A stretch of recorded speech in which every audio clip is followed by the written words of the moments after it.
বন্ধুরা নমস্কার। 4 বছর আগে পশ্চিমবঙ্গে বিধানসভা নির্বাচন হয়েছিল 2021 সালে।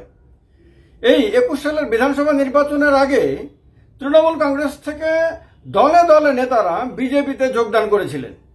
দলে দলে যোগ দিন, যোগ দিন এরকম স্লোগান দিয়ে দিয়ে শুভেন্দু অধিকারী থেকে শুরু করে অনেক নেতা তৃণমূল কংগ্রেসকে tata bye bye, Mamata Banerjee bye bye এরকম করে করে আপনার তৃণমূল কংগ্রেস ছেড়ে দিয়েছিলেন এবং বিজেপিতে এরকম ভাবে ফুলের তোড়া নিয়ে দাঁড়িয়েছিল, গেটে দাঁড়িয়ে থাকতো বিজেপি নেতারা, সেখানে গিয়ে তারা জয়েন করে ফেলতেন।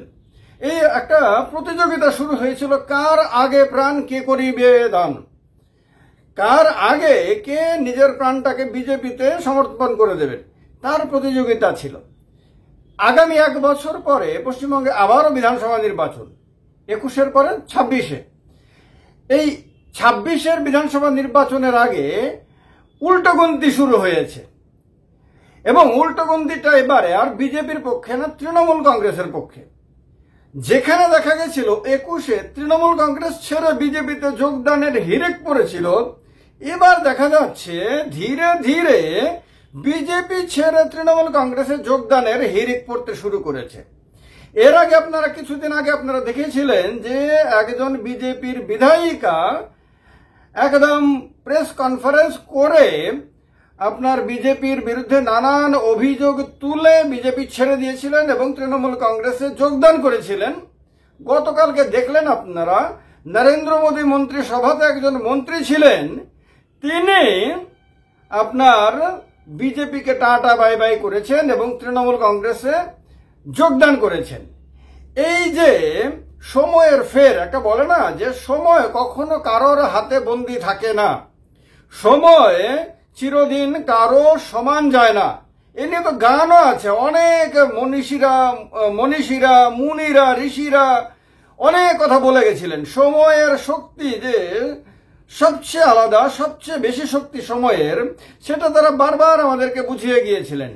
কিন্তু সময়ের চেয়ে বেশি শক্তিশালী সমস্ত প্রাকৃতিক ক্ষমতার চেয়ে বেশি শক্তিশালী পৃথিবীতে একমাত্র রাজনৈতিক দল যারা ভগবানের সমতুল্য শক্তির দিক থেকে, তারা মনে করেছিলেন যে না, সময় চিরকাল তাদের মতন করেই থাকবে, তাদের অধীনস্থ হয়ে থাকবে, তারা যেরকম ভাবে চাইবেন সেই রকম ভাবে সময়কে ব্যবহার করবেন, সময় তাদের কিচ্ছু করতে পারবে না।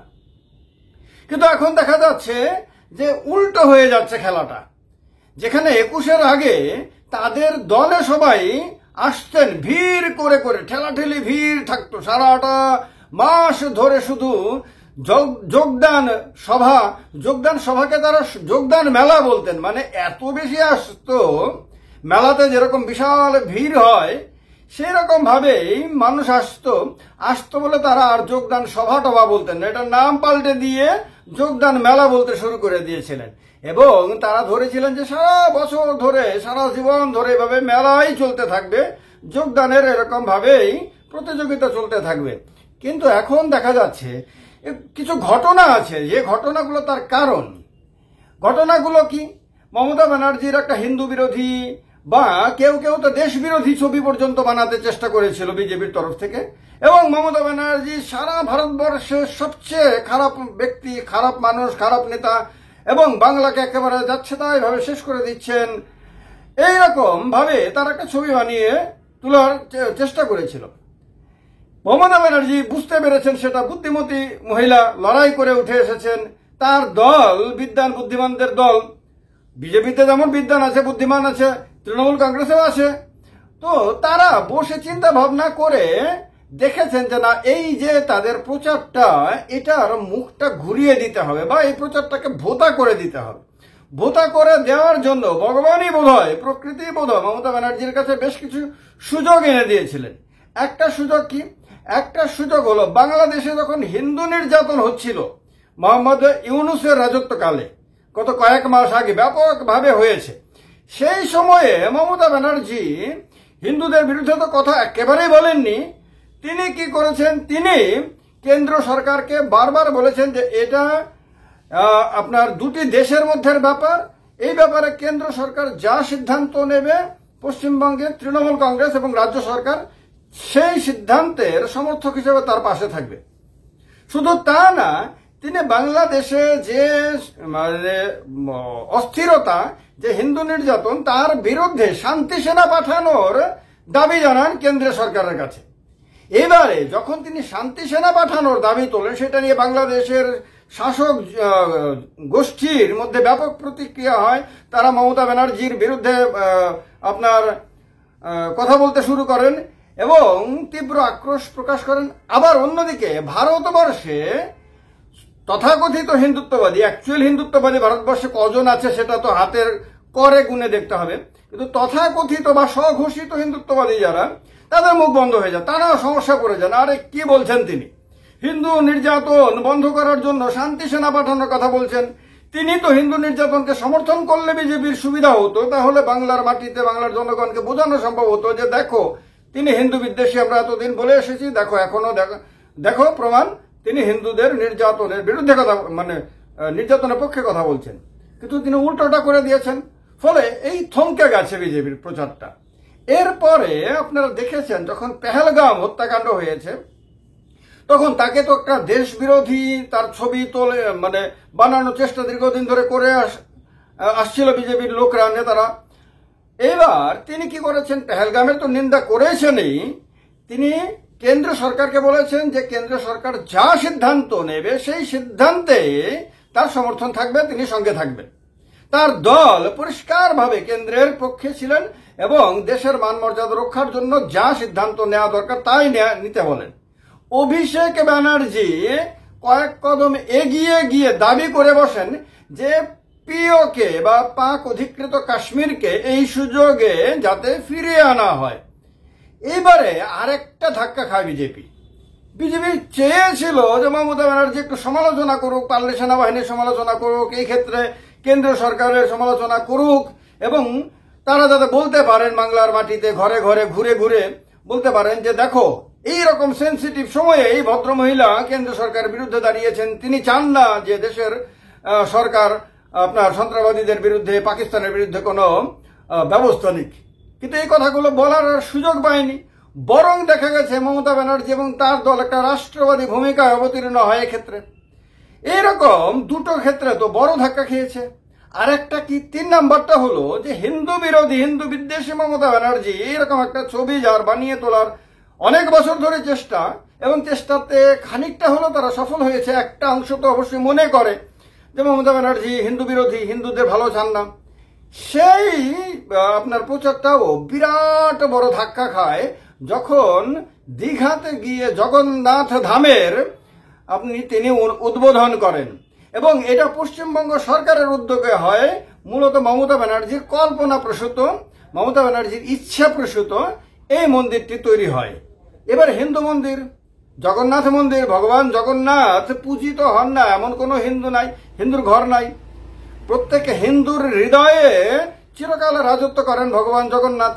সেই ভগবান জগন্নাথের একটা ধাম বা বাড়ি বা মন্দির তৈরি করা তো পুণ্যের কাজ, এবং এই কাজ করা মানে হিন্দুদেরকে একত্রিত হওয়ার, হিন্দুদেরকে ভগবানের পায়ে প্রণাম করার, তার কাছে কিছু প্রার্থনা করার আরো একটা সুযোগ করে দিয়েছে।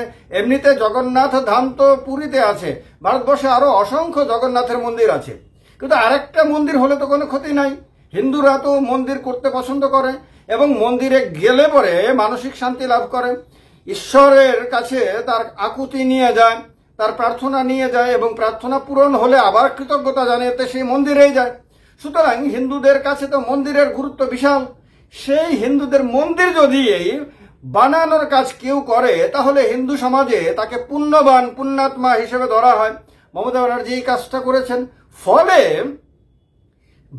বাংলার মাটিতে তার যে একটা নেগেটিভ ইমেজ তৈরি করার চেষ্টা হয়েছিল, সেই চেষ্টাটা আবারও বিরাট বড় ধাক্কা খায়। এই ধাক্কাগুলো যখন খেতে থাকে বিজেপি, তখন আপনার বিজেপির ভেতরে একটা অস্থিরতা শুরু হয়। দিলীপ ঘোষকে তিনি ডেকে নিয়ে দীঘাতে উদ্বোধনী অনুষ্ঠানে যুক্ত করে বিজেপির ভেতরে তিনি গৃহযুদ্ধ লাগিয়ে দেন। বিজেপির ভেতর এবার দুইটা গোষ্ঠী একেবারে আড়াআড়ি ভাবে বিভক্ত হয়ে যায়। এক গোষ্ঠী আরেক গোষ্ঠীকে তির্যক ভাষায়, তীক্ষ্ণ বাক্যবাণে জর্জরিত করে, যে বাক্যবাণগুলো তাদের তৃণমূল কংগ্রেসের বিরুদ্ধে মমতা ব্যানার্জি এবং তার অন্য নেতাদের বিরুদ্ধে ব্যয় করার কথা ছিল, সেই বাণগুলো বা সেই তীরগুলো তারা একে অপরের নিজেদের মধ্যে, নিজেদের পার্টিতে আপনার ব্যবহার করতে শুরু করে, নিজেদের ঘরের মধ্যে ব্যবহার করতে শুরু করে। ফলে কি হয়, তাদের ঘরের মধ্যে উথাল পাথাল শুরু হয়ে যায়। এই উথাল পাথাল চলাকালীন সময়েই তার একটু আগেই সম্ভবত ভদ্রমহিলা আপনার বিজেপি ছেড়ে বিধায়িকা তিনি যোগদান করে দিয়েছিলেন তৃণমূল কংগ্রেসে। এবার প্রাক্তন কেন্দ্রীয় মন্ত্রী যোগদান করলেন। এখন তৃণমূল কংগ্রেসের নেতারা বলছেন যে আরো অনেকে নাকি লাইনে দাঁড়িয়ে আছে, তারা দরজা খোলার অপেক্ষায়। তৃণমূল কংগ্রেস নাকি দরজাটা এখনো মুক্ত করে দেয়নি, তারা বেছে বেছে নিচ্ছেন। জন বার্লা যিনি গতকালকে জয়েন করেছেন, তার কথাতে ওটা বোঝা যাচ্ছে তিনি গত 6-7 মাস ধরে তৃণমূল কংগ্রেসের সঙ্গে সম্পর্কিত ছিলেন, কিন্তু যোগদান করলেন 6-7 মাস পর। তার মানে অনেক কিছু পরীক্ষা নিরীক্ষা করে, ঝাড়াই বাছাই করে তারপর তৃণমূল একজন একজন করে নিচ্ছে। কারণ তার ভয় আছে যে যারা তৃণমূল কংগ্রেসে ফিরে আসছে বা যোগদান করছে, তারা কেউ বিজেপির দ্বারা কোনো পরিকল্পনার কারণে আসছে না তো, তাদের পেছনে কোনো গুপ্ত পরিকল্পনা নেই তো। এই কারণে তাদের আচার আচরণ, কর্মকাণ্ড, চিন্তা চেতনা সবকিছু পরীক্ষা নিরীক্ষা করে একদম ঝাড়াই করে বাছাই করে তারপরে তাদেরকে ঢোকানো হচ্ছে। এই ঝাড়াই বাছাই প্রক্রিয়াটা যদি একটু শর্ট করা হয়, তাহলেই নাকি সংখ্যাটা বিরাট হয়ে যাবে। মানে যোগদান মেলা যেরকম ভাবে তৃণমূল থেকে বিজেপিতে হয়েছিল গত 4 বছর আগে, সেরকম যোগদান মেলা নাকি তৃণমূল কংগ্রেসকেও করতে হবে। তো এই সমস্ত কিছুর মাঝে একটা জিনিস বোঝা যাচ্ছে যে বাংলাতে 2026 সালে পরিবর্তনের যে স্বপ্নটা বিজেপি নেতারা দেখে আসছিলেন এতদিন ধরে, সে স্বপ্নটা সম্ভবত ইতিমধ্যেই ধূলিসাৎ হয়ে গেছে, ভেঙে চুরে খান খান হয়ে গেছে। সুতরাং 26-এ আর বাংলাতে পরিবর্তনের কোনো সম্ভাবনা এখনো দেখা যাচ্ছে না। যদি পরিবর্তন করতে হয় তাহলে বিরাট কোনো কিছু করতে হবে। বিজেপিকে বিরাট কোনো রাজনৈতিক ঘটনা ঘটাতে হবে, অন্যথায় তাদের দ্বারা আপাতত 26-এ যদি নির্বাচন হয়, এরপর তো 31 পর্যন্ত সরকার থাকবে, তাহলে 2031 পর্যন্ত আপাতত পরিবর্তনের কোনো সম্ভাবনা দূরে দূরেও দেখা যাচ্ছে না। আমার মনে হয় এই বক্তব্যের সঙ্গে আপনারা সম্পূর্ণ একমত হবেন। আর একমত হবেন বলেই ভিডিওটাতে লাইক করবেন, কমেন্ট করে আপনারা জানাবেন যে এই কথাগুলো আপনারা ভেবেছিলেন কিনা, বা এই ভিডিওতে বলা হয়নি এমন কোনো কথাও আপনারা ভেবেছিলেন কিনা সেটাও জানাবেন। আর ভিডিওটা শেয়ার করে বন্ধুদেরকে শোনার, অন্য পরিচিত অপরিচিত মানুষদেরকে শোনার ব্যবস্থা করে দেওয়ার দায়িত্বটা নিজেদের কাঁধে নিজেরাই স্বতঃপ্রণোদিত হয়ে তুলে নেবেন, এটা আমার বিশ্বাস আর কি। ভালো থাকবেন সবাই। জয় হিন্দ, বন্দে মাতরম।